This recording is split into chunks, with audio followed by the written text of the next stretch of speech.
국민 여러분, 안녕하세요. 여기는 대한민국 대표 정치 전문 플랫폼 한국정치TV입니다. 40 총선이 끝난 뒤에 윤석열 대통령에 대한 국민들의 호감도가 더 떨어졌다는 빅데이터 분석이 4월 26일 나왔습니다. 이것은 매일경제가 인공지능 빅데이터 전문회사인 AI&DDP에 의뢰해 지난 4월 18일부터 24일까지 윤석열 대통령에 대한 호감도를 분석한 결과입니다. 이 분석 결과에 따르면 윤석열 대통령에 대한 호감도의 긍정 반응 비율은 17.8%에 불과한 것으로 나타났습니다. 윤석열 대통령에 대한 호감도는 총선 전인 지난 3월 27일부터 4월 9일까지 분석했을 때는 25.5%였습니다. 총선 직후인 지난 4월 10일부터 17일까지의 분석 결과에서는 긍정 반응 비율이 22.5%로 3%포인트 하락했습니다. 그런데 4월 18일부터 24일까지 실시한 이번 조사에서는 긍정 반응 비율이 17.8%로 4.7%포인트 더 떨어진 것입니다. 따라서 윤석열 대통령에 대한 호감도 조사에서 긍정 반응 비율이 시간이 지날수록 떨어지는 추세라고 할 수 있습니다. 한편 각각의 조사 기간 동안 나온 부정적 키워드를 분석해보면 호감도 변화의 원인을 살펴볼 수 있습니다.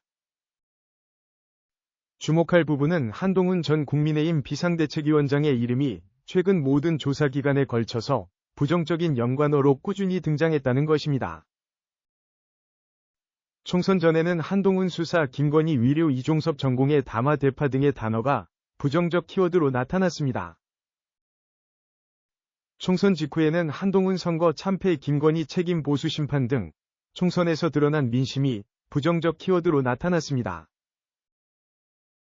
이보다 한 주가 더 지난 이번 조사에서는 한동훈 민주당, 이재명, 홍준표 인사, 박영선, 양정철 국무회의 사과 등이 부정적인 단어로 등장했습니다.